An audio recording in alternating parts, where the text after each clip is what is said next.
Assalamu alaikum ji. Down a little bit.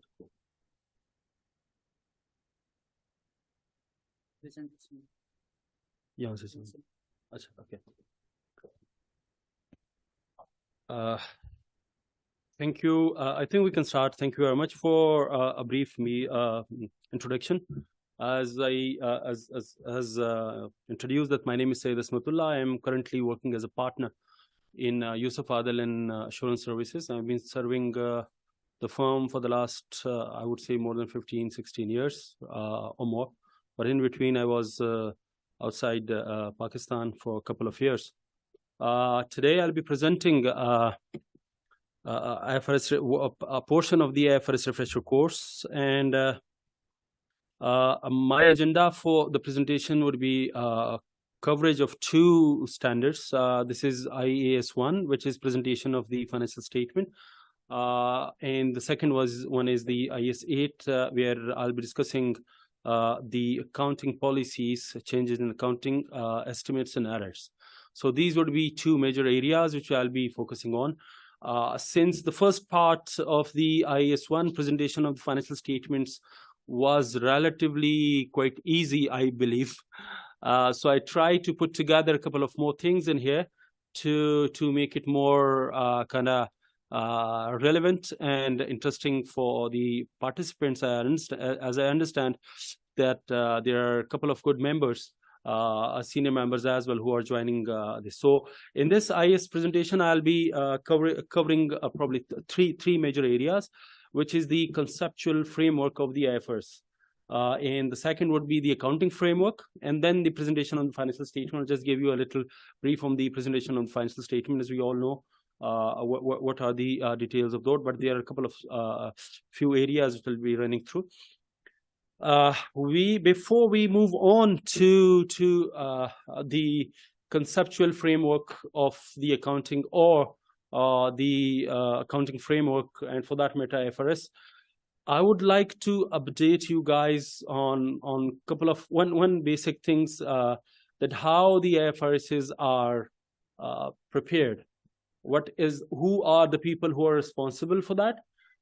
We all know about one accounting body which is called IASB, International Accounting Standard Board, but we don't know what is the legal status of that, and why it is when we got an IFRS from the IASB, why is that applicable and accepted by all the jurisdictions worldwide who are part of the so how the thing works. There is an IFRS Foundation Trust here. The trust has 22 trustees. The trust is registered in US with 2 offices in UK. So these are, the trust is actually is a private trust, and the bodies are, I've given the link for the bodies here. So anytime if you wish to record the trustees, the name of the trustees and the people who are part of this. So they but the problem comes in that why every country should accept those IFRS which are pronounced by the IFRS Foundation or the IASB. So there was a mistrust in between. So back in 2009, there was another governance or monitoring board. Was again it was just a board by the regulatory bodies of the worldwide regulatory bodies, who independently check the work of the IFRS Foundation, which comes under the IASB and IASB, and there is, so that is how, so to give it more authority, I would say, and more acceptability. So the board was pronounced and made back in 2009. Since then, so if there is any IFRS, when it goes through the internal process of the IFRSs and the IFRS Foundation, then the board also review it. So this is the whole process of it. Now the question is where we as a Pakistan is part of this whole process of the IFRS development and new IFRS pronouncement changes. And So Pakistan here the trust has 22 trustees. That has six members, so six trustees from the Europe, six from the Asia, six from the US, and there are a couple of more, one from Africa and three more from the other jurisdictions which are not part of those major. So Pakistan comes here as a part of the the Asian Oceanic region. So three trustees are selected from those. So Pakistan is part of, actually, through this process of the IFRS trustee. So Pakistan works here. So there may be other members where the ICAP is nominated. You must have seen our members, our worthy members have been part of those IFRS boards and ISB. So the ISB is again independent board, and there is an IFRS interpretation committee which issues the IFRS. So that is how the whole system works. So now we know the standards, preparation, development, and new issuance, and even changes. So now there is a guidance moving on towards. So this is the whole set. Yes. Now there is a concept of conceptual framework. So the conceptual framework is a guidance for the ISB and the board, that how the new IFRSs in the future, which are currently in development, what should be the guidance for those, and how should those be prepared. So that conceptual framework covers those 4, 5, 6 elements. So the main objective or the purpose of that framework, that is conceptual framework, is that assess and development of the future IFRSs, review of the existing, that is one, promote harmonization of the accounting regulations and standard by reducing the number of permitted alternative accounting treatments. So that is the overall purpose of this board. Now the question is, there is based on those purpose of the conceptual framework, there are certain, you would see there is a building, right? There are certain basic elements of that framework. If we start, and you would see there is a foundation, and you would see stairs, columns, pillars, as well as the roof. So these are the guiding principles for the conceptual framework. So the first, when we talk about the bricks and mortar that binds the everything together, is the going concern basis, the assumption of going concern. So when we are talking about any IFRS, any IFRIC, so it is perceived to be a going concern concept based on that. If we say the company is not a going concern, so not any of the IFRS except for the specific one will work for this. So that is the basic foundation of that. And then you would see the next element of this is there are two qualitative factors, the two areas. One is more fundamental. The fundamental are relevant and faithfulness presentation. So when we are talking about new standards coming in, so the guiding principles are it should be faithful and relevant at the same time. These are the fundamental qualitative. Other aspects are, yes, it should be comparable, verifiability, timeliness, understandability. These are the other concepts of that. So I'm just trying. So these are the second one. The third one is the basis for the foundation and support of the pillars, which are the elements of the financial statement. That is one area. The other is the recognition and derecognition criteria. So there are criteria. If you go to and if you there is a full-fledged standard which is called conceptual framework, and it has 5 chapters in it.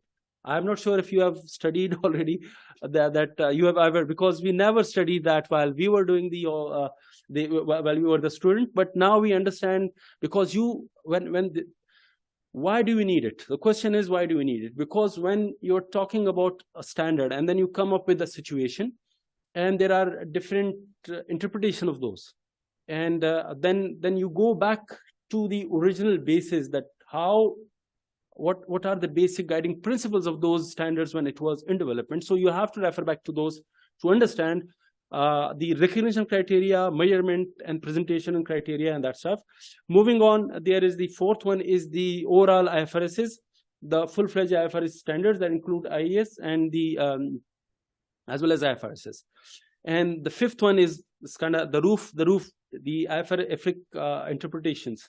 So these are work as the overall the help you understand. So this is the basic structure of the conceptual framework.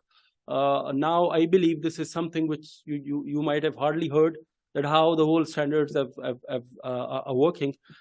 So now we have set the foundation of the standards. So how the who are actually, we have addressed two questions: who are the people or the bodies who are actually preparing or looking independently, reviewing, allowing, approving the IFRSs through the ISB. And then the next one is, what are the guiding principles when these are developed? So now moving on to the accounting framework. So we'll be, while we're talking about the accounting framework, there are three major elements of the accounting framework anywhere in the world. So we'll be just focusing on the accounting framework in Pakistan. What are the accounting framework available? The basic accounting framework we talk about, there are three major areas. One is the core accounting standards, like which standards should be and for which industry. That is one thing. The second is the provision of the requirements of any Companies Act, if there are any requirements. So we'll majorly be talking about the companies rather than the other individuals or the other special purpose. So we are focused on the general purpose financial statement and the special purposes. So the third is any other regulations by specific second level or the third level regulator or some government department. So here in Pakistan, we have say three type of the IFRS is applicable in Pakistan. The first is IFRS, which we know as applicable in Pakistan, the set of red books we all have. And there is another one which is called the IFRS for SMEs, which is for the small and medium-sized entities. Now the question would be, what are the small and medium-sized entities? I'll be addressing that in the next slide. The third is the revised accounting and reporting standards for AFRS for SSEs, which are small-sized entities. So there are three set of financial standards which is applicable in Pakistan. So depending on the company, depending on the nature of the company and the quantum and the area of the company, so the standards are applicable from one to the other one. One of these three can be applicable. We'll be looking in those details. And the other requirements are the fourth schedule of the Companies Act, we all know, and that is applicable mostly on the listed companies. We'll see that in the next slide again. And there is the other set of the requirements for the fifth schedule. While preparing the financial statements, it's not only, remember though, that it's not only the IFRSs you will be looking at, that what are the requirements of the IFRSs, what disclosure you'll have to give. But apart from that, you'll have to see what are the requirements of the fifth and the fourth schedule applicable on the entity.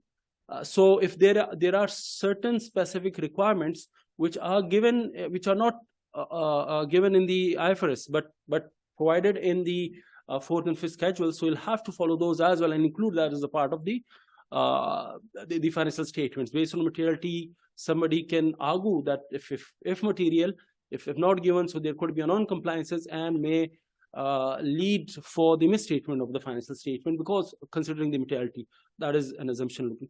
And there are other requirements like accounting for not for profit organization, POs. So that is a separate standards which is applicable. There are Islamic financial accounting standards applicable where there are entities in Pakistan. There are a couple of IFRS adopted by the ICAP for the entities like banks and the other financial institutions, which are actually giving some products, Islamic products like ijara, or for that matter, mudaraba, musharaka, or any other takaful even. So whatever, there are certain specific standards for those as well. Well, if you are applying those products, if you have the products, then you'll have to see the requirements of those. And there could be requirement from the SBP or the other the insurance specialized entities like banks, DFIs, insurance companies, and leasing companies. They have some certain specific requirements. They have their prudential regulations. They have their own other pronouncements. Time to time, we'll be discussing those. So that is the overall accounting framework, which you need to see that the application of the accounting framework in Pakistan. So the first thing when you see the financial statement, or the first question actually you need to ask yourself while preparing the financial statement is, what is the accounting framework? If the accounting framework is correct, then yes, it's fine. Otherwise, whatever financial statements, whatever disclosure you give, and the accounting framework is not correct, then obviously it may lead to a very significant misstatements as well. So that is one thing you need to answer first before moving on to the next area. Now, there are certain classes of the companies, as I mentioned, that there are certain level of the accounting frameworks and standards. So which framework or which standard is applicable on which company, we'll be assessing those in here. And that is, if you look at it, there are certain qualitative criteria, which includes what is their paid up capital, what is their revenue, number of employees, and other classifications and sub classifications. So I'm moving to that, and then first I'll move on to from this to this. There are we all know listed companies. Listed company is not included in here, because listed companies are listed companies which are listed either through their debts or their equities in the stock exchanges. So that is listed companies. Then there are large entities, non-listed, having requirements of 200 million of paid up capital, 1 billion of the revenue, and the employees are, if they are 750 above. So it comes under large size entities. Similar for the foreign is the same, but with a billion. Yeah, the requirement here, because you don't have capital in the foreign entities. Normally they are through branches. So if they are branches, then yes, we'll see only the revenues. And the large size entities under section 42, the revenue requirement is quite low here. It is only 200 million. So you need to see if that is the large size entities, companies, which are the section 42 and section 45 companies. So I hope you all understand. These are section 42 are the non-profit organizations, and 45 are limited by guarantee, I think, right? So these are the entities. And then we have a small size entity. Small size entities having revenue less than 200 million. Sorry, the capital, and the revenue is from 100 million to 1 million. So if their revenue, if they falls within, they comply with these conditions, it comes under the medium size. And then if the entities who are even smaller than these sizes are actually the entity considered as small size entities. Now the question is, now we know which are the entities. So the framework is actually given by the third schedule in the SCCP. SCCP defines that which entities should apply what sort of framework. So they have given this criteria. I've just tried to copy it. Listed company is very simple. Okay, and then we have for listed company we have it is IFRS notified by the SCCP, full-fledged IFRS I'm talking about, right? And these requirements of the fourth schedule. But when I come to the other entities like public interest entities, irrespective of their, these all comes under the large entities. Public interest entities, public utility entities, public holding assets, the entities, the other entities, companies having specified number of shares, or the large size entities, non-listed, public, these all, the criteria of the second, these all comes when they fulfill this criteria. So the accounting framework here would be IFRS, full-fledged IFRS, plus fifth schedule. So the difference between is just the fourth schedule and the fifth schedule, between the listed entities and large non-listed entities that include PICs as well. So now the question would be, if there is a PIC, for example, public interest company or entity, the question could be, that they have only a small number of, say, revenue and a very limited capital. So what should be the requirement?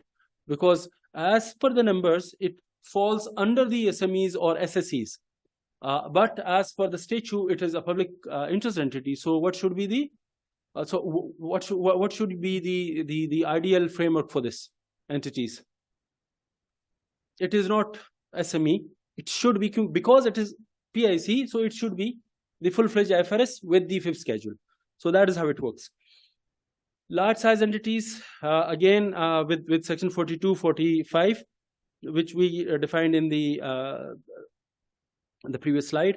So it would be fifth schedule and accounting for NPOs. Here it comes, if for section 42, so there is a third requirement of accounting for NPOs as well in here. So you'll have to see all the requirements of these, right? Then medium-sized entities, all we have IFRS for SMEs plus fifth schedule. Again, medium-sized company license registered under section 42. If they are medium, then it comes under SMEs plus fifth schedule. Small sizes, IFRS for SSEs plus fifth schedule. Now the question is, what is the difference? The difference is to certain level recognition of certain areas, one, or to broader level, it is more of the disclosure. For example, if I give you the example, for example, like SSEs, when applying IFRS for SSEs, so there is no requirement of recognition of deferred tax. It doesn't require that you'll have to do the deferred tax, their expense, deferred tax assets, liabilities. It's not required under the IFRS, the IFRS for SMEs. But if the same entity prepares the financial statements for under the IFRSs, then it has to prepare recognize the deferred tax. That's one of the examples. There could be certain more, but major is the disclosure when you'll have to see that there are a large number of disclosures, for receivables, the SSEs and SMEs are not required to look at the ECL, like the requirements for the credit loss model. They're not supposed to adopt that under the IFRS 9 because they are simple companies and they can base any provision based on their impairment and their own testing, as long as they and the auditors are in good understanding with this, and they believe that is fair. So that is how the standards framework works.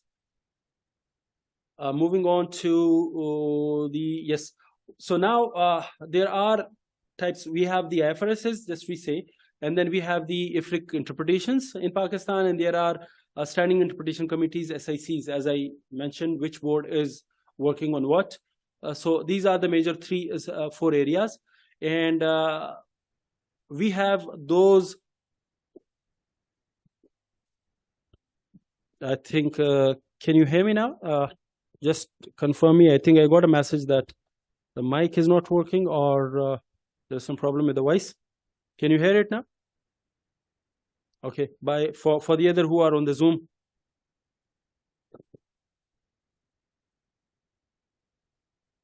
Okay, great. Thank you for confirmation. Great. So now so we are moving on to the IFRS. So these are the IFRSs, 17 IFRSs which have been in Pakistan at the moment, right? Not in Pakistan, worldwide. So these are the IFRS, and then we have a list of the IS.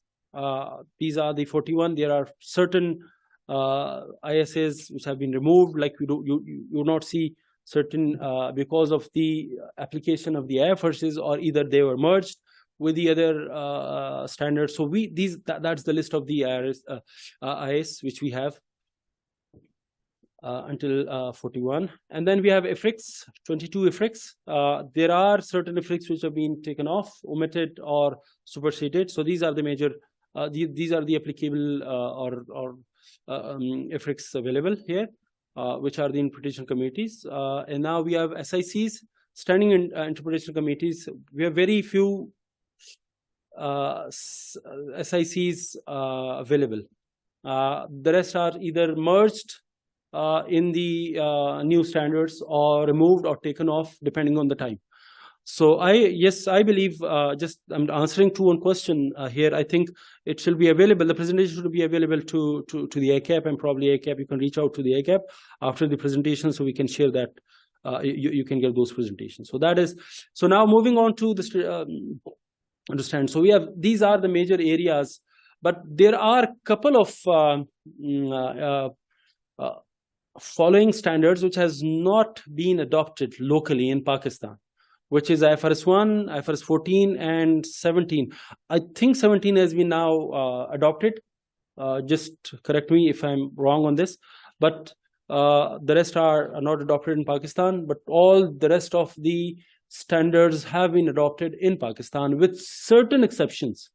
And what are those exceptions? Here, there are 3 areas of exceptions, which there could be more, but the 3 more known areas. The first one is the banking and financial institutions. The banking and the financial institutions.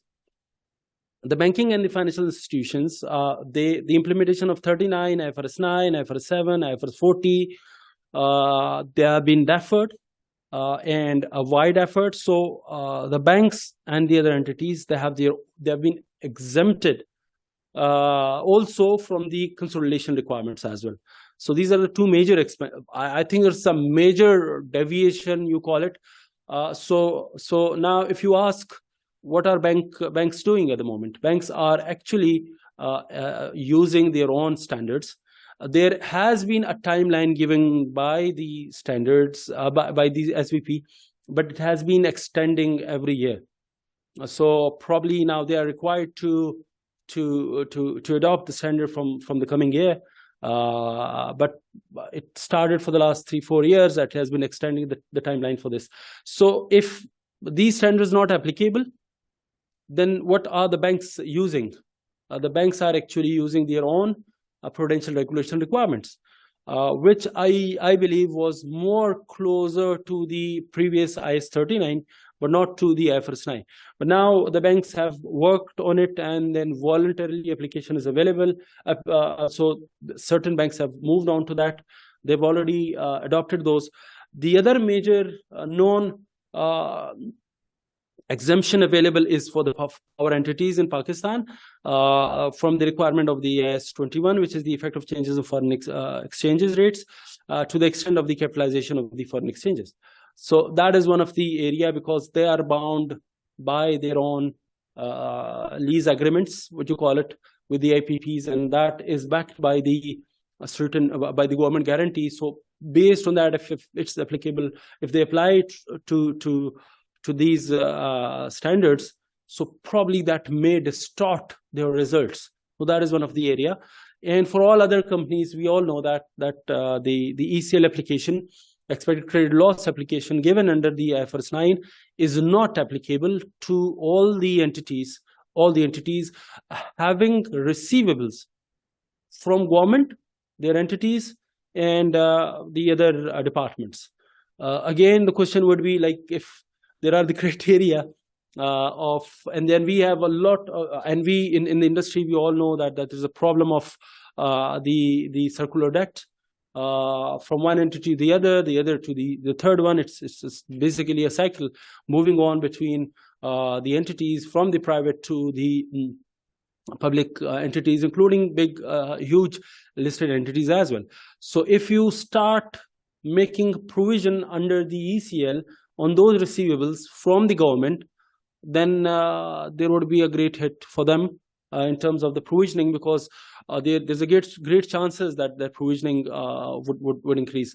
But one very positive aspect is that recently other entities, other than the banks, certain banks even, they have voluntarily adopted.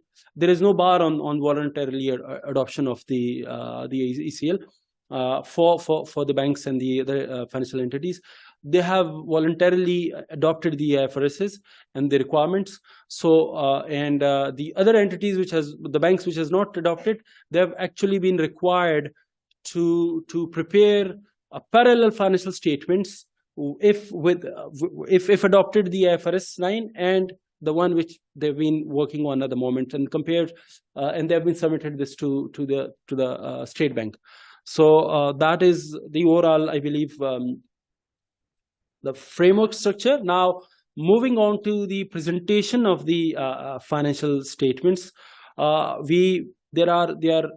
this area is certainly slightly not very difficult one. We all know that there are certain components of the, but we have certain participants in our in seminar who are not exactly members. They are also students, so just for them, that component of the financial statements, there are 5 basic components of the financial statements, and that includes financial position, which used to be called the balance sheet, and the profit, loss, and other comprehensive income, and changes in equity, cash flows, and the notes to the accounts.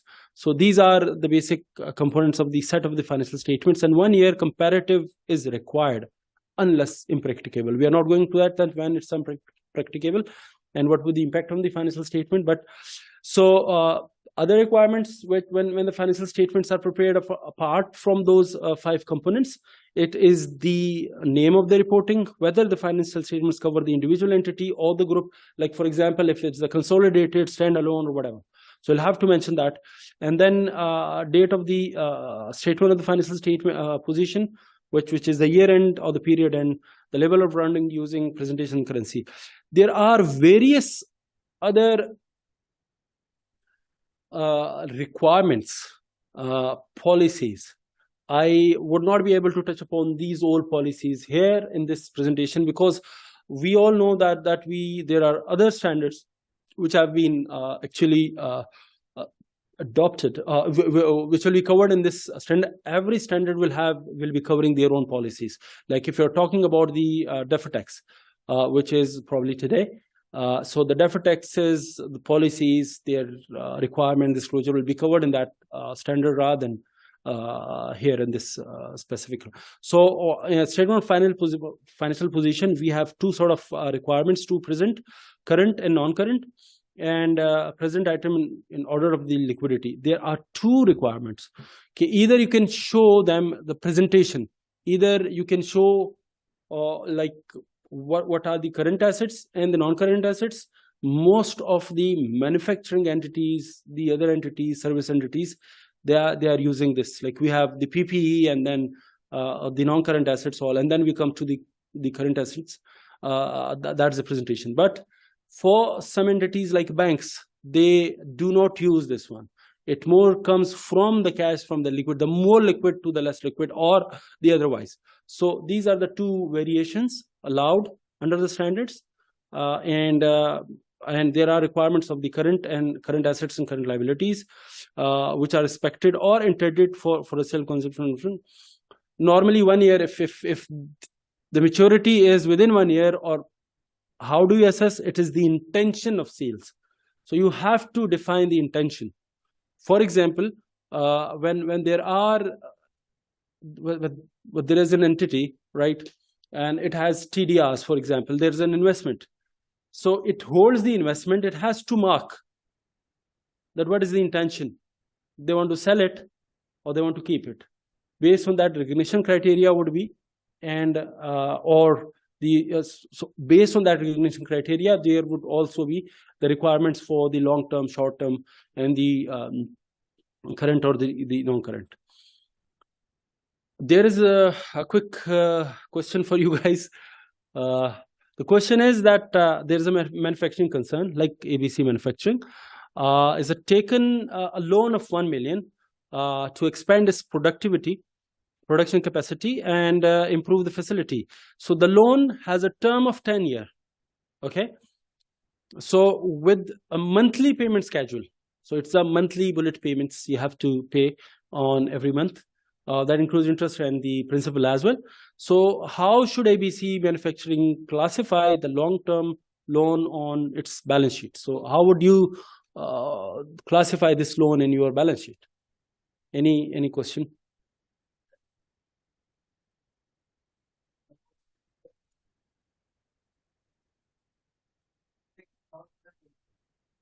Yes. Exactly. So, I mean, there are, I mean, saying, just looking at one thing that we have, it is a 10 years. So it means 10 years means 10 years. No, yes, that is 10 years. But you have to consider how much of that 10 years is payable in the next 12 months. So if the next 12 months, say here, the most interesting part was this a monthly payment schedule. So the payment is over a monthly. Every month you have to pay a certain amount. So the next 12 months amount of monthly payments would be the short term or the current, and the rest would be the non-current. So normally when we define it, we show a total amount of say $1 million, and then we deduct from there, say, current portion of this amount, which could be say 100,000 for this, and then the total, the balance remains 900. This 100,000 comes to the current maturity, and it comes under the current assets. So this is, you'll have to look, and one more thing, intention is very important at times, that what actually, so I'm not going to a very complex and detailed examples here, because there could be certain loans, like a loan. There is a loan from a third party, or you have from your related parties. So does the related party mention when you have to pay back? If they don't say, so somebody can say that yes, this is on demand. Whenever I ask, you'll have to pay. There is so in that case, it would be a short term. Although they are not paying they're not asking for this money for the last 3 years, it still stays in the current year, because you are not bound by any contractual obligation to pay back in 3 years, or not pay back in 3-4, but that is applicable. But if it doesn't say anything, somebody can interpret that, oh, since they have not asking for the last 3 years, so it means they're not asking for the last 2 years more. So there could be some discussions. You have to see what is the intention of this whole purpose. So you'll have to look for some specific areas, that what are the current and non-current. Again, presentation of financial statements, again, line wise, we all know these are the major areas. These are the minimum you have to put in the financial statements. You have to give PPE, investments, property. You cannot put investment property in the sub notes. It should be on the face of the balance sheet, unless and until it is material. Remember, the materiality concept works on the overall standards, on every standards. When we are talking about, there could be somebody can argue at times that, yeah, it's not material. Material is not only the quantitative materiality, there could be qualitative materiality as well. So you have to focus on both. So these are the areas which normally a financial statements, you all know, would look like this, that they have share capital, and this is the equity and liability portion, and the current assets, and this is the total balance sheet, like on the asset side. So this is prepared as current and non-current. If you look at the balance sheet of any bank, it would not be like this. They would have a different presentation allowed in the standards. It runs through from liquidity to so that would be another one, depending on what you choose. Now, on the statement of comprehensive income, we all know that statement of comprehensive income, there are two sort of presentation allowed. It is one statement and two statement. One statement in Pakistan, there are certain entities, they follow a single statement of comprehensive income, where you would see one complete set of financial it starts from the profit and loss account, it ends with the profit and loss before after tax, and then you have the statement of comprehensive income in the same statement, and it runs through in the same one. But most of the financial statements, what I have seen, includes they have adopted a two-statement financial statement. Both are fine, as long as it fulfills the criteria of the statements. There is one more question, that they are entities may choose to present, like I mentioned, the balance sheet is also, there are two sort of presentation available for the balance sheet or the statement of financial positions. Similarly, there are two sort of presentation available for the statement of comprehensive income as well. One is by function. By function is like sales. You have cost of sales. You have selling, marketing. This is normally all the entities adopts, but they are also allowed. The entities are also allowed to prepare the comprehensive income based on nature of expenses method. That is, like, you have revenue, and then sale. You have material purchased, and inventory used, raw material, rent paid. That is allowed.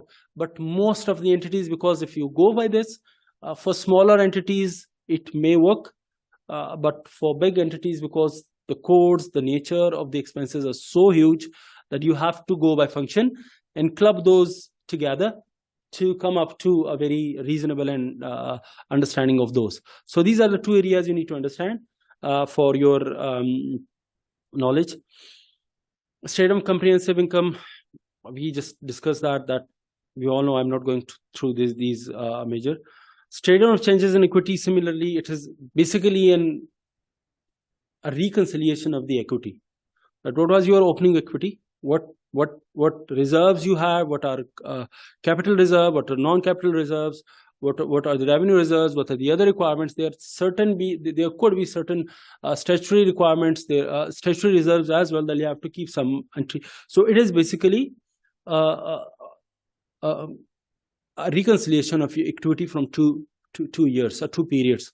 It is rather 3 periods. If you start from the last year opening, then through the whole year, then closing of the last year, and then which is opening of this year, and then current year, and then it comes to the closing, which leads to which is matched to your balance sheet. So this is how it works. The most important thing you need to remember is that there is total comprehensive income for the period showing separately attributable to owners or the parents and not controlling interest. Normally, there are transactions, various transactions, which contributes to the owners. What could be those? For example, they have injected some capital. So you have to show that under this owners and non-controlling interest. So if so you have to separate in a separate small head that all cash receipts, payments, transactions with the shareholder. That could be dividend as well. So it comes under, you'll have to give this specific differentiation between them.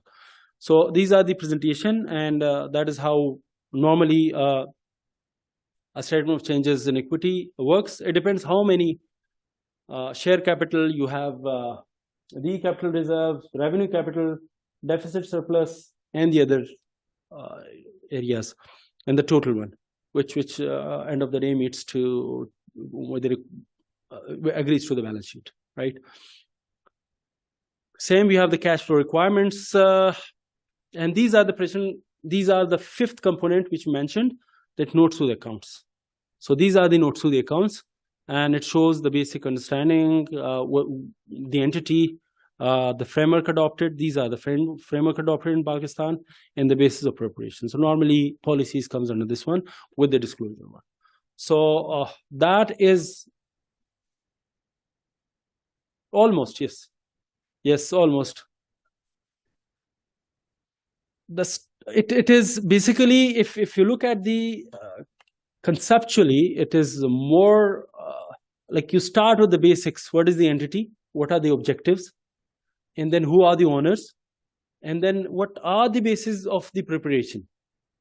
So there is no hard and fast rule where you should put the like, for example, there is one requirement of which is very common, two different variation in practice, that there is who are the ultimate shareholder of the entity. At times there are the ultimate shareholder. So the standards requires that if there is any ultimate shareholder, you'll have to mention the name. Some entities which I have seen, they give this details under the capital note. Okay, there is a capital. In capital, you say number of shares and blah blah blah, and these requirements. So you put that under the capital note. The share. I'm not talking about the fourth schedule have different requirements. The bank has different requirements. I'm just talking about the IFRS. So, but some entities they give here. They are just giving introduction of the entity on the top from 1.1. So it depends where you want. And even if you look at certain model financial statements from the Big Four, even GT and the other, few of them are showing all those policies at the end, not from the start. So they are showing that, but they're putting these all policies, applicable policy at the end. Or at the start. So it is not hard and fast rule that which specific note where you have to do, but you know that these standards, the basic components, like it is always the statement of financial position at the top, then PA followed by P&L. But in the past, if you remember, when we used to do the audits back in our training days, there were a lot of entities who would use to show the P&L at first, P&L and then balance sheet. But now the trend has been changed. We have adopted the international trend. So this is the whole. So I think I'm giving you 1 minute. You can just sum up what you have learned. And if you want to say, you can say what you have learned through this session. Then we'll be moving on to the other.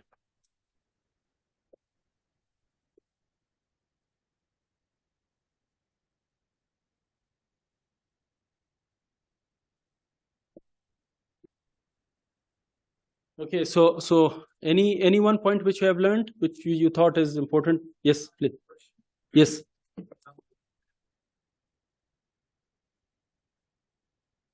Current and non-current. Non-current and current asset.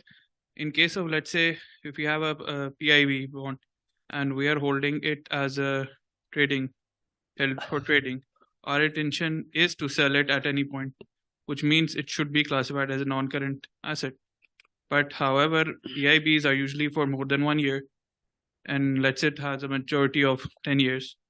So how would you prioritize to use intention first or the basic nature of the asset? When standards say about the intention, there is one more thing. It always says about the intention. It is intention and ability. Okay. Now I'll first try to explain this and I'll move on to your question. Say, for example, that I have the intention to sell a building off within 1 month or 1 year. That is the entity's intention. So usually it is required you say, if, for example, any asset or not building, any other asset for that matter, a financial asset.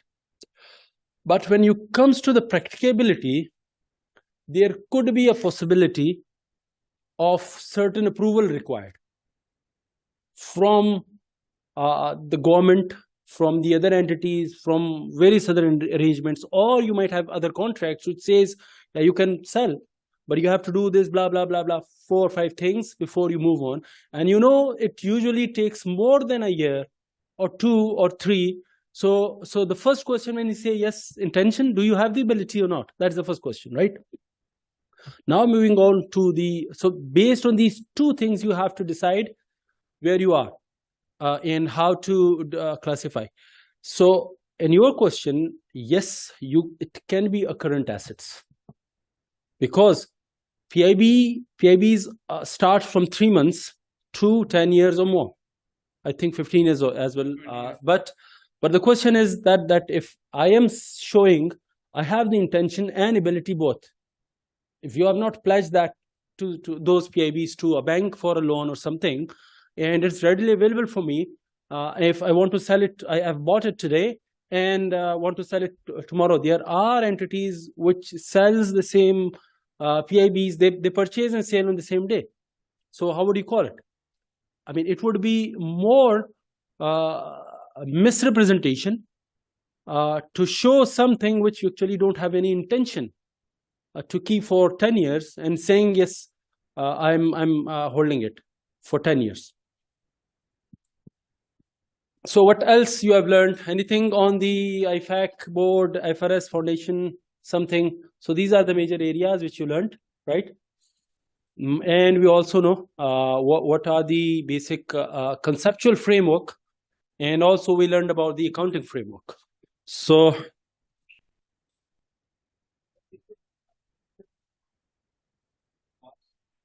is a or criteria, yes. These three criterias of revenue and the number of employees doesn't have to coexist. it is all, yes. These are or criteria. Yes, yes, I needed yes. a clarification on that. Thank you.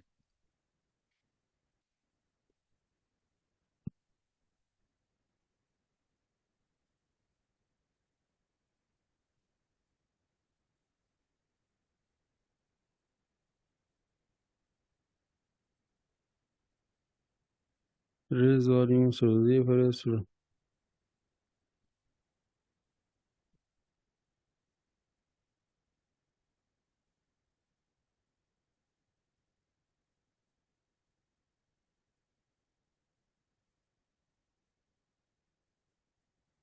a very interesting question on the from Nasir Gulzar. What is the liability covenants are not compelled with, where to show the liability, all in short term. I mean, I'm trying to understand your question here. What I understand, I'll first give my understanding of the question, then we'll come back to what if the question is about if there is a covenant, you have to do it now, and if you have not done, it's already past due. So if it is not current, it is already past due. It is exactly when you had to pay or pay something yesterday, not today. So if it's already payable, past due, it is definitely your current liability. So it should be current. Based on what I understood your question. So now we're moving, or I think, are we good to go for the next one? And the second.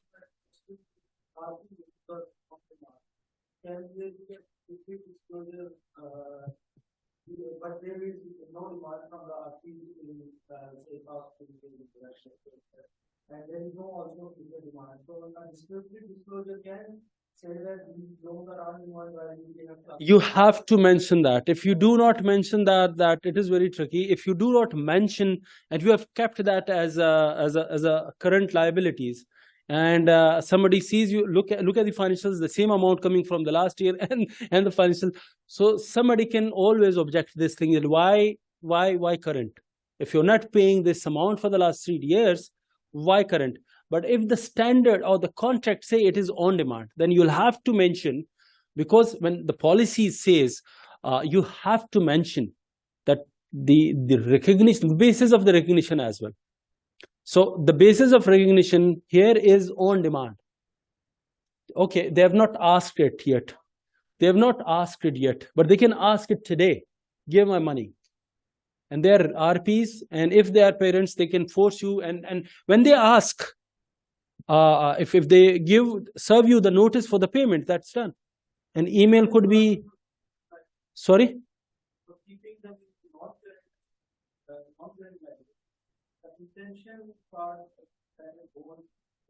It is. See the intention and the nature, both. You'll have to see both, how it works. The nature is basically on demand, it is current liability. And they're also not asking. They're not asking because of any operational reasons. Maybe you don't know. They don't need that money at the moment, but they may require it. Say they might have started another project and they ask, okay, give me that money. I have to pay two other one. So as long as they are not asking, then you can look at those as well.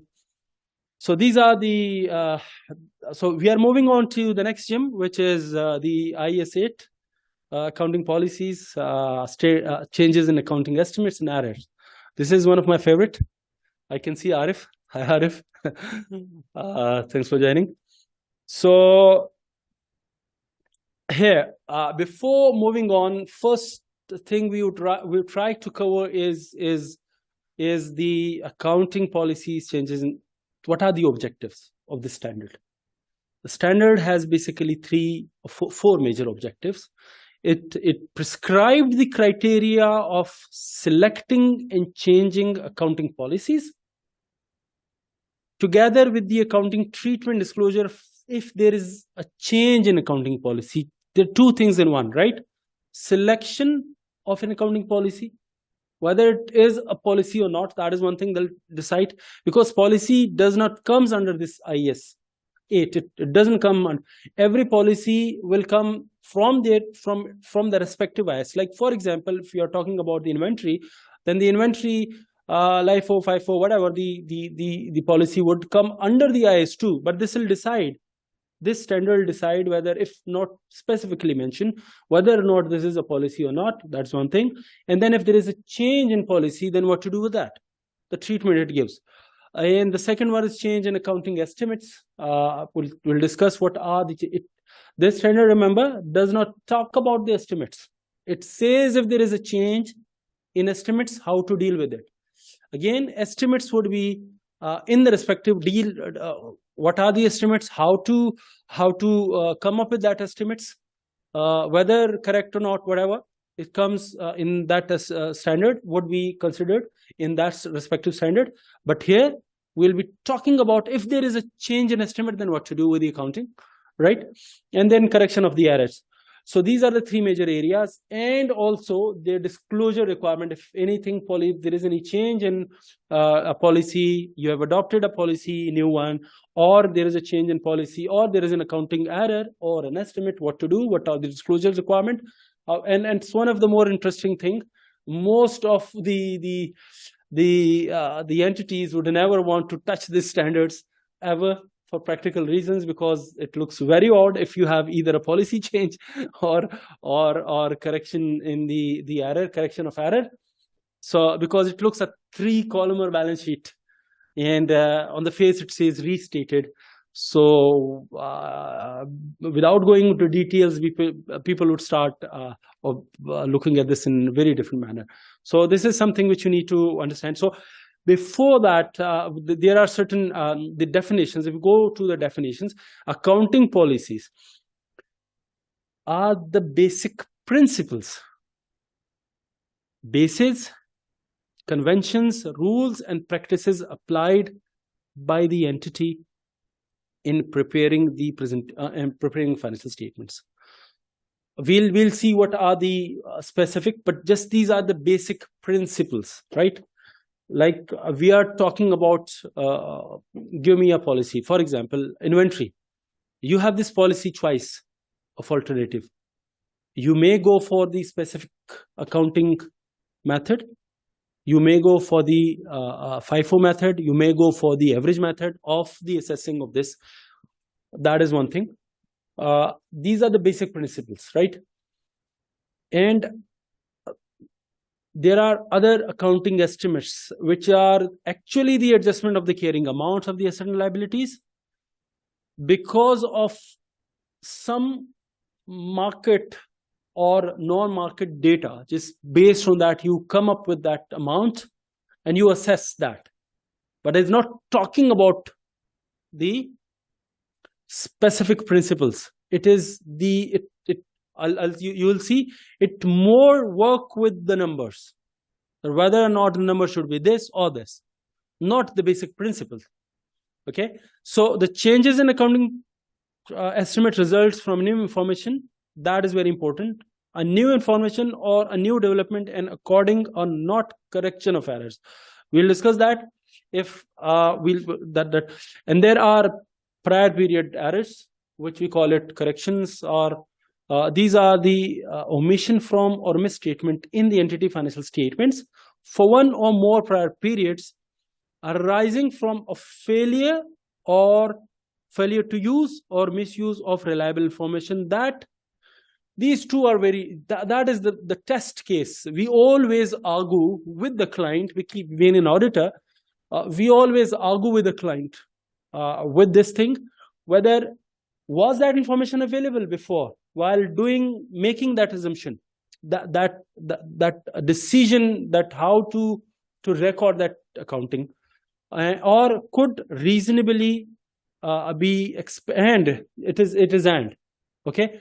So if that information at that time was available and could reasonably be expected, who will give me an example for an error?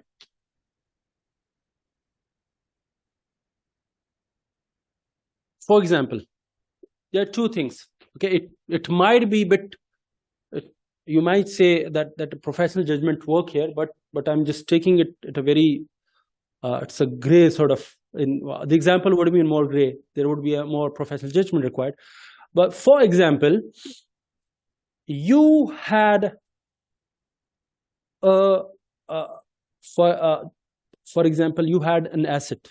Okay, the actual useful life was 10 years, although the useful life is not an accounting policy, it is more of the estimate.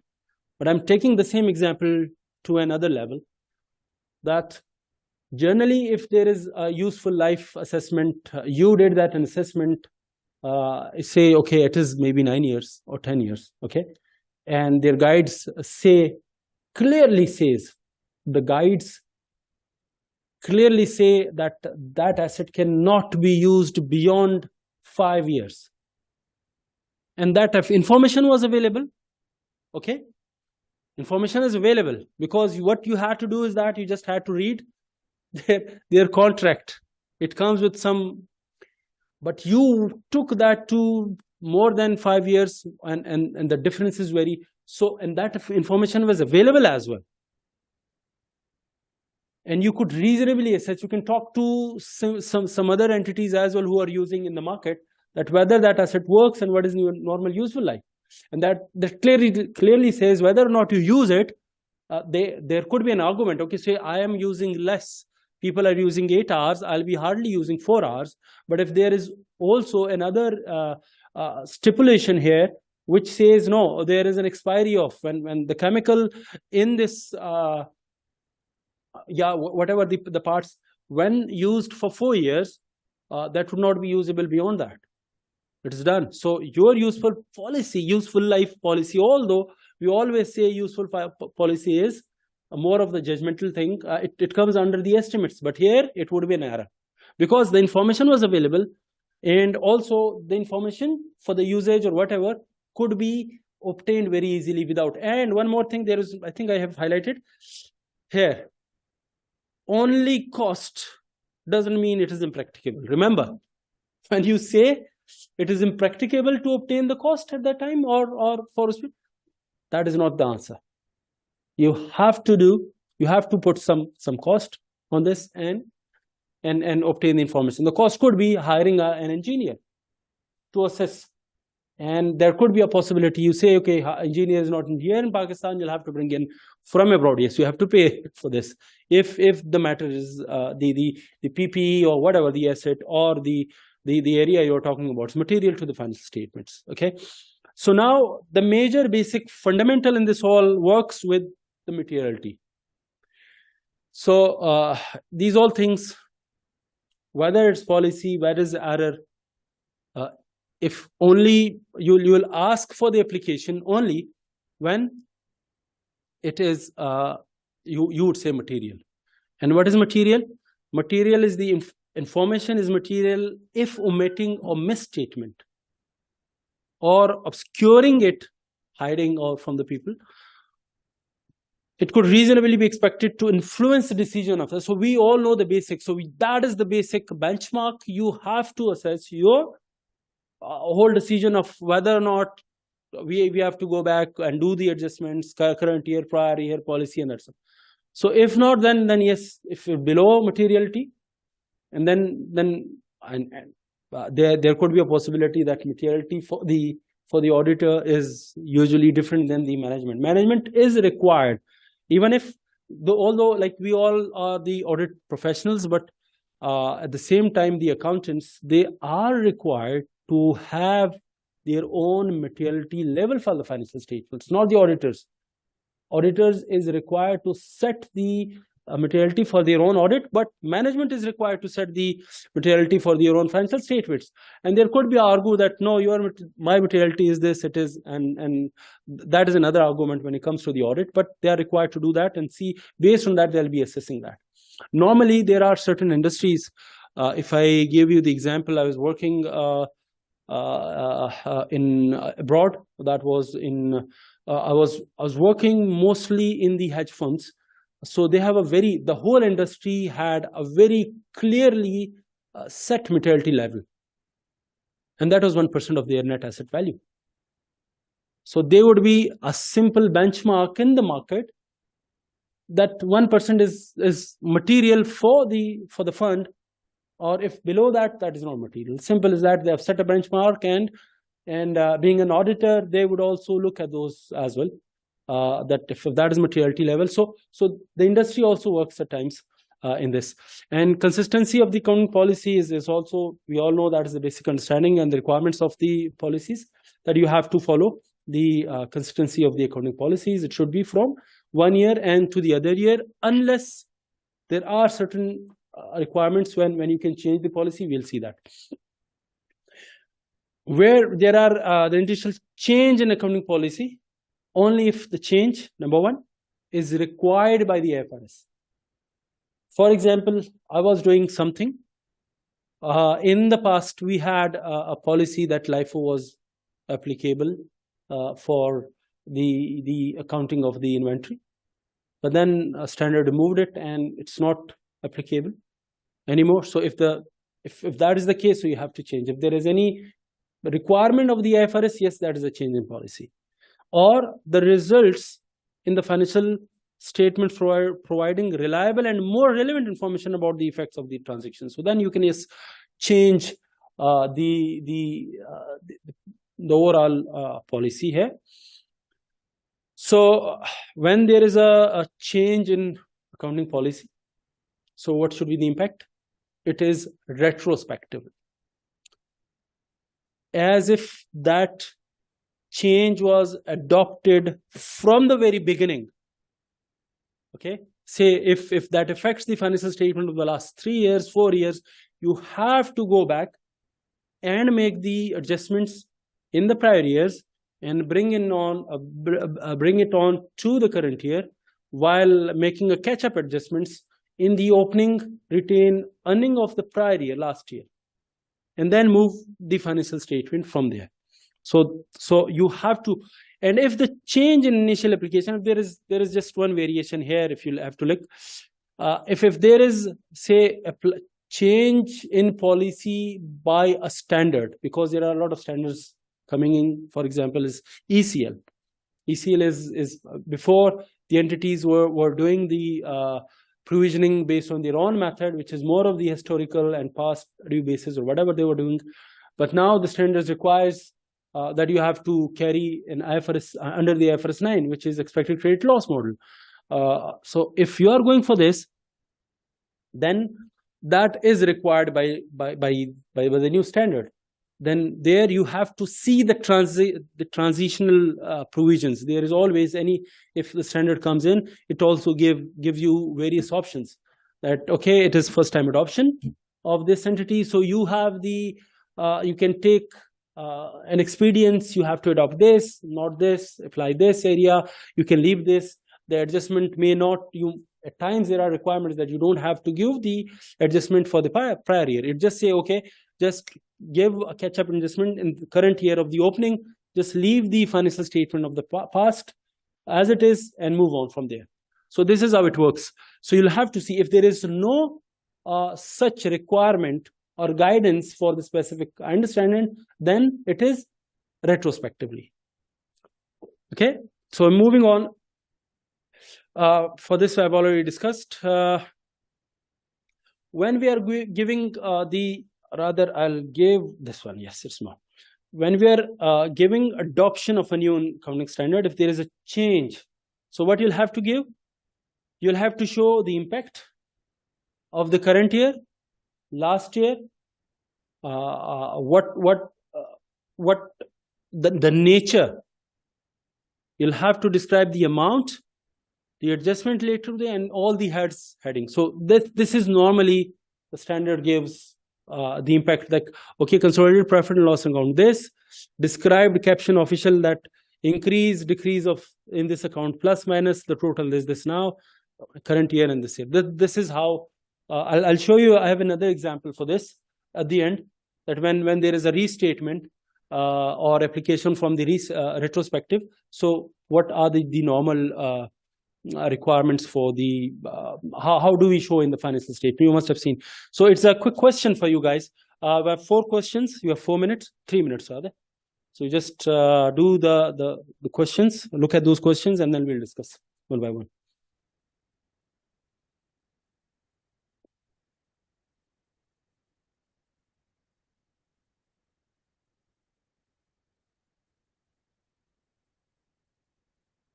The first question is, what is the criteria for selecting accounting policy in absence of the IFRS interpretation?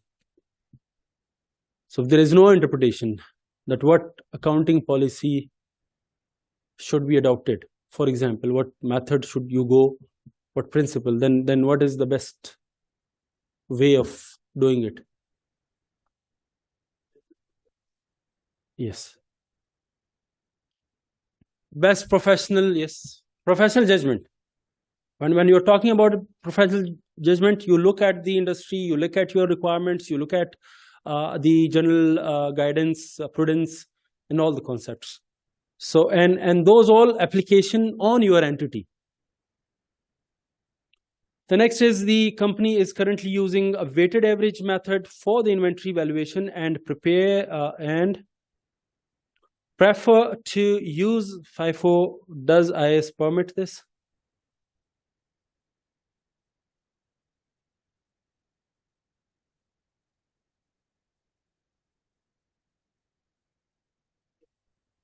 Yes.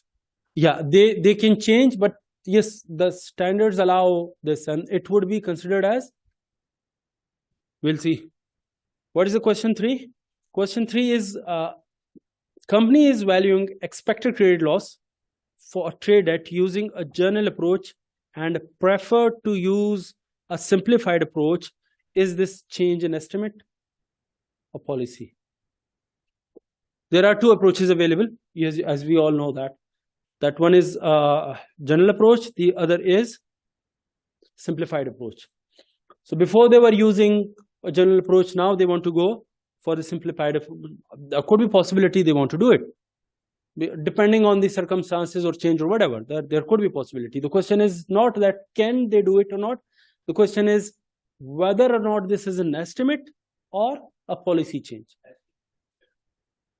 Okay, remember this.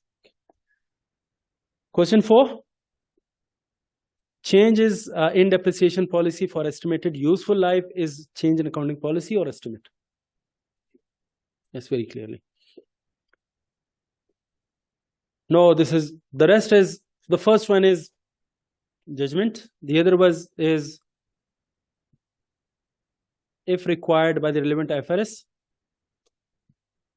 And the third one is not estimate. It is the accounting policy for the ECL one. Okay. Why? Because it was your choice. You had two approaches available. It was your choice based on your best judgment and requirement. You adopted one, but now you want to change from this to this. So that change is not estimates. When estimate works, that the amount, the overall amount doesn't work, doesn't differ. It's a very general concept, like it's not exactly what I'm saying, but it is the timings, like useful life. It could be 5 years or 6 years, unless you are making an error. That's another area. So I mean, in 5 years you'll take the whole financial the whole amount to the P&L. In other words, it would be 6 years if you have different useful lives. But estimates, the adoption of policy would be different here. So this would be a policy change, because you had two options, you had assessed, you took one. Now we are going to the estimates. Changes in accounting estimates. The effects of a change in accounting estimate shall be recognized prospectively. Means you don't have to redo the prior year financial statements, but you are required to give the reasons for that change and also give disclosure for this thing. Now, on February 2022, there is need to know, there is some important thing, which is kind of recent thing on the estimates, that the IASB issued amendment to IAS 8 to introduce a new definition of the accounting estimate. before that, before 2021, there was no definition of estimate in the standard. It was only talking about the overall. So there was a change in there was no new adoption, and the accounting estimates are defined as monetary amounts in the financial statements that are subject to measurement uncertainty. Again, like I am making an estimate, okay, of provisions, for example, and provisions, I say, okay, the discount factor could be this. But when it comes, I mean, I can only guess today what could be the discount factor, or I can only guess what is the default ratio for the people paying me back or the bank back. So, I mean, I can only have a best guess based on the requirements, but not with certainty. So if there is the measurement uncertainty, then it comes under the estimates. Okay, the amendment clarifies what changes in accounting estimates are and how these differ from the changes in accounting policies. And I have one small slide here after it, which describes the difference of the estimate and the policy. And there are certain disclosure, the nature and the amounts and the reasons. Like you have to assess if there is a huge change. For example, if I talk about the same example of useful life, I thought, okay, the useful life could be 5 years, but at reaching out third, you say, okay, no, I mean, it might 5 years is not the appropriate one. Let's reassess. It could be 6 years or 7 years, depending on the use, depending on whatever. So when you started using the nature and you started using the environment and the usage and the people and the skilled labor who are using that, it has impacts you didn't know before, so now you know. But in error, it is in error, it is a different thing, that you knew that information or you could get that information, that how would it behave. So they are two different things. Okay, moving on. This is the basic slightly different difference between what are the principles. Accounting policies are principles, measurement basis, right? Whereas the amounts, when we're talking, the accounting estimates are amounts and patterns. Their useful life, their amounts, interest rates, you can only guess.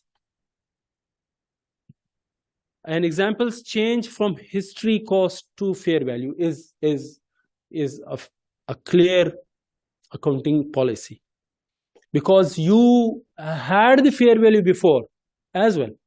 When you started something, you had the fair value before, you also had the cost, but it was your choice. Your choice means the entity choice to go for the basis of the accounting, for the cost basis. So if you're moving from fair value to cost, then it is a change in accounting policy rather than an estimate. In a change of the provision amount based on the fair values, like same, now you've already adopted a fair value, right? But I estimated based on, say, exactly for Pakistan, the exchange rates, before 2 years or a year and a half ago, the exchange rates would be very different, and I had an estimate of fair value based on DCF or whatever the mechanism which requires the fair value. I used, say, 200 2 years back. I come up with some fair value, but today the value has changed. The exchange rate has moved on from 150 to 300. So it's almost double. So this change in fair value is an estimate. Change of estimate in loss allowances. Again, if there is in recovery rates, and these are the things. The impact is, if there's an accounting for policies, change in accounting policy, it is retrospectively from the way it was adopted from the very beginning till today. So you have to make the necessary adjustments, and for the estimate, it's just for the period, and then you move on. So these are the basic. Now I come to the error. We have already touched upon the error.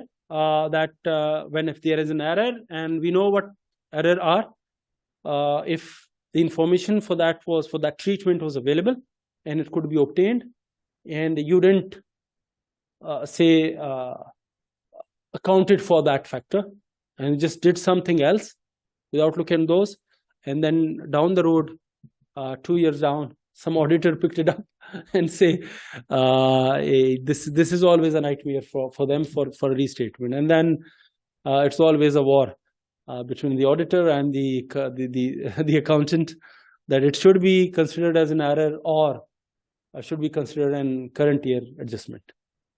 So it's part of as I mentioned, it's very difficult while sailing through this process and challenge.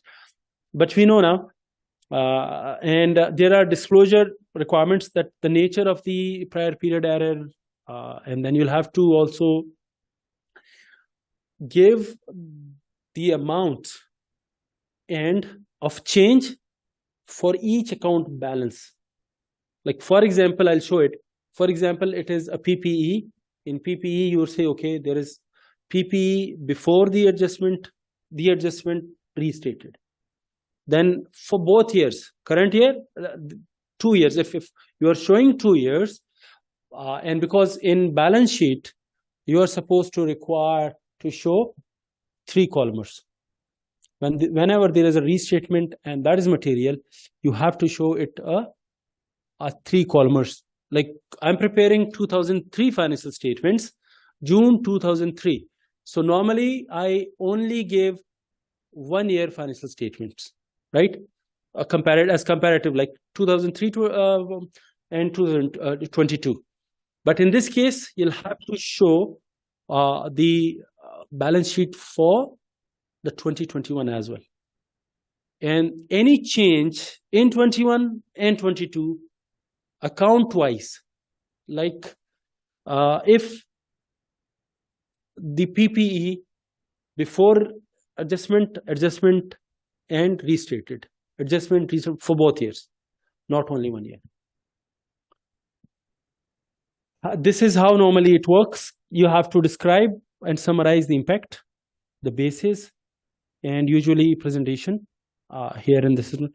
So that is the standard requirements. You have to show increase, decrease. If retrospective treatment is impracticable for a picture. I'm not moving to this one. Now the question is, there are few questions you'll have to respond and discuss. There are 4 transactions, and we'll assess whether or not it is an error or not. So the first question is, during 2019, expenditure to the value of rupees 500,000 on improvement was incorrectly debited to profit and loss within repair and maintenance of manufacturing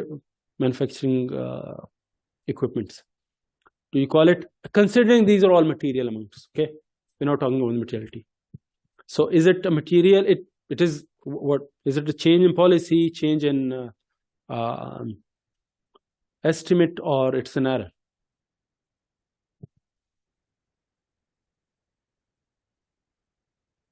Somebody, Salma Ahmed, says it's error. Okay, great. Anybody else? Okay, moving on. Remember this. Transaction 2. The entity has in previous years created a provision of warranties on sales based on the following formula, like 5% of the total sales per annum. During the current year, management realized that the actual expense had been higher than the provision in the past 3 years. Therefore, the entity re-evaluated the provision to 7.5% of the total sales. Yeah, it seems very fair that it's an estimate. Apparently, let's see what could the answer are. The transaction 3 is entity has previously valued its investments properties at cost less accumulated depreciation and accumulated impairment. During the current financial year, management has decided change. I have another question. We'll look at this. That decided to change the method of valuation of its investments properties to fair value. Okay, if that is a policy, so what to do? So what would say the fair value today is 100,000, right? And the cost was 80,000. Yeah. So difference is 20,000. So how to deal with this 20,000? Where to put that adjustment? In the current year financial statements, P&L?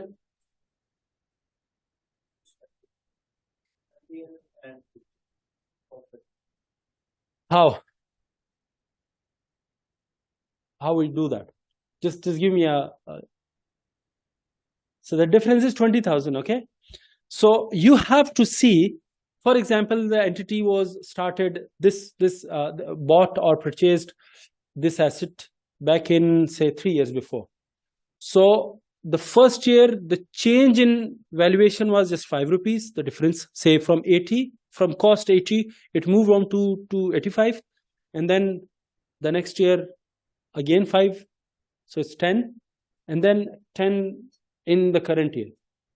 So then how would you have not closed the current year financial statement. Now you are preparing 2023 financial statements.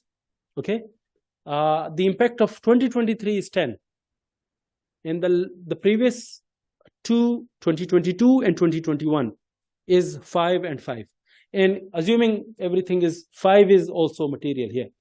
So then how would you move? How would you adjust?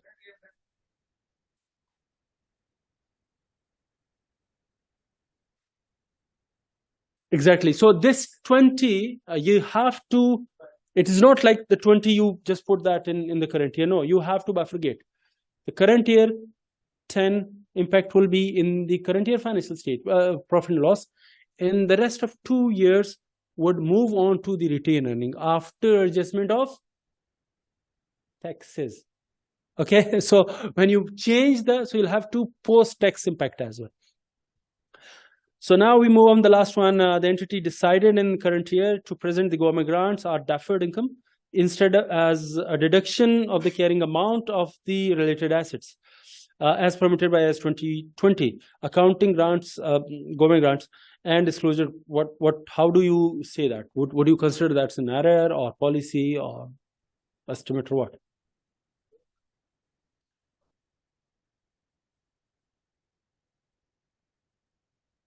Let's move. First one was prior year error, right? The second, change in accounting estimate. It was about the warranties. Like you moved, because why? First you have 5% and now you're 7%, because you didn't know how would your customers react. Even if they are paying 5%, but if the circumstances, the economic condition changes, then you have to move on. You have to readjust your estimates. The third is previously valued investment. It's an accounting policy. The fourth is it's not an accounting estimate. The fourth one is also accounting policy, because you have 2 choices. You move on to one choice. You selected one of the choices. Okay, so this is how basically the financial statements are presented. You have 3 columns here.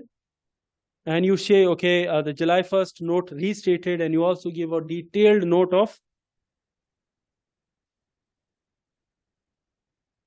2021. So this is the balance sheet. This is again balance sheet running in 2 slides.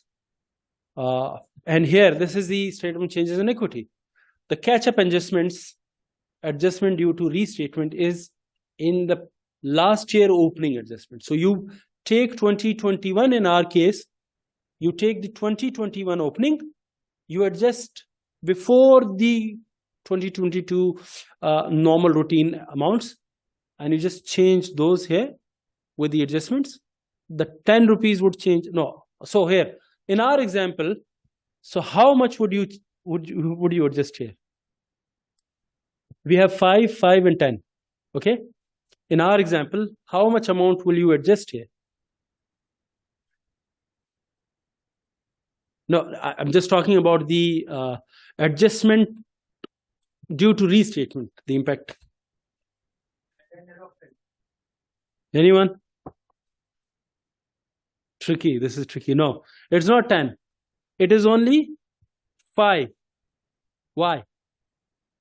Because In 5, because the 5 related to 2021. 2021 ended here. So that is adjusted in this after tax, whatever the tax impact is. And then the rest of the 5 of 22 comes under the normal P&L. It will be adjusted here to arrive at this closing. This is how the restatement adjustment is. You change an accounting change. You just tell what was the impact, the standard, the requirements, the surplus and revaluation, and then you also give all this. I've taken it from a public entity, financial statements, which is available on some entity I cannot name, but it is a public information. So these are the real Pakistani accounts and the adjustment in case of restatements. How many of you have dealt with the restatement of financial statements as of now? Great, good. That's a good number, right? So I mean, this is how. I think I have one question here. I think we can take. Just need to see who has my question, sir. Please, if there's my requirement by rectification in transaction 1. Question 1 asked. Previous one. Will there be any requirement of rectification? Let me go back.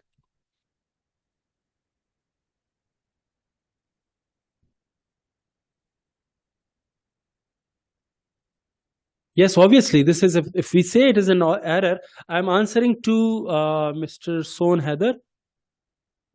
Yes, if we say it's an error, then the rectification under this IS, which is a retrospective impact, would be considered here.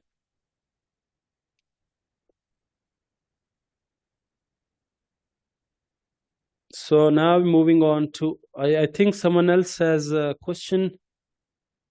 Nasir Gulzar, I think I responded to this one. So if you have any other question, please, or would like to, I would ask you to sum up what you have learned. So what have you learned? One point from your side. Any point which you would like to remember?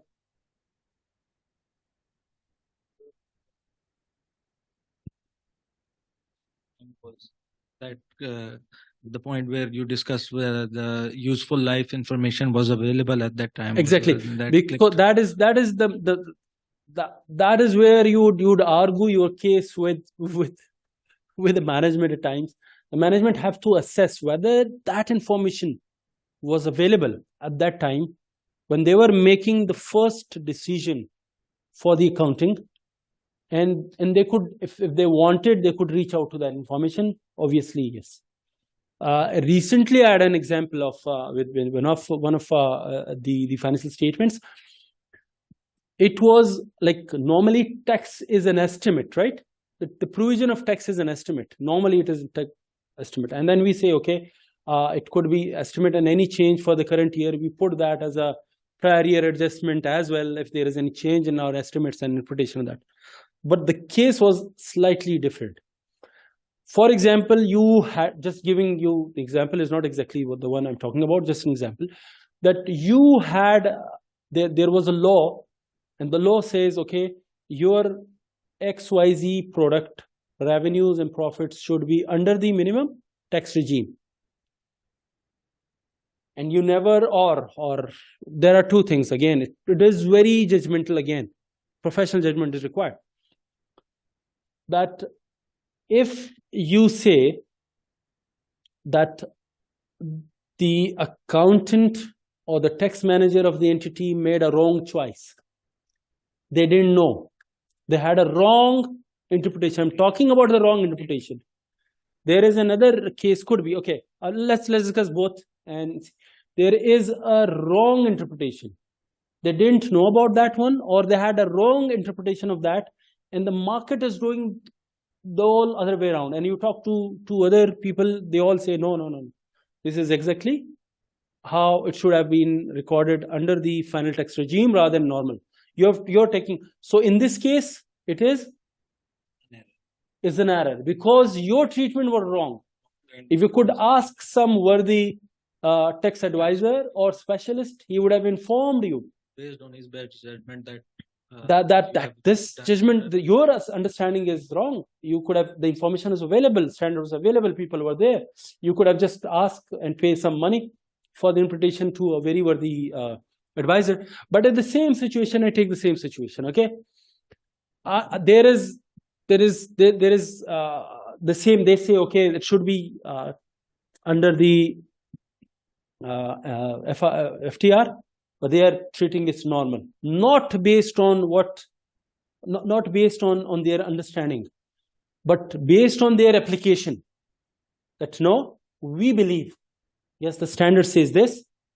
My interpretation for this is this: we are taking a position here that okay, I think it there, yes, it says like this, but there are case laws of XYZ, and there are different cases of ABC, and I'll also talk to my advisor and the tax advisor. They are saying this: it should be FTR, it should be NTR rather than FTR, or they have they've also, you being an auditor, for example, or somebody else, they are also saying okay, there's a gray area. I mean, it could be, there are cases against the authorities they've noticed. So the situation would be different. You would not be calling exactly this is a error. So you have to see from case to case, what particularly when there is an estimate and it comes with the tax and the other areas, so it becomes very tricky, and the professional judgment would work here. Is there any difference between the disclosure requirements of 3-column balance sheet for full IFRS and SSCs? Yes. It is the requirement for the full IFRS. It is not requirement for the SMEs. For SSCs, no, it's not required. A comparative year is enough. Even I am not exactly sure. Even the I think the SSCs even doesn't require the retrospective impact, but I have to check that. It just adjust that for the. But I'm not exactly sure. So thank you. We'll have to see. So I think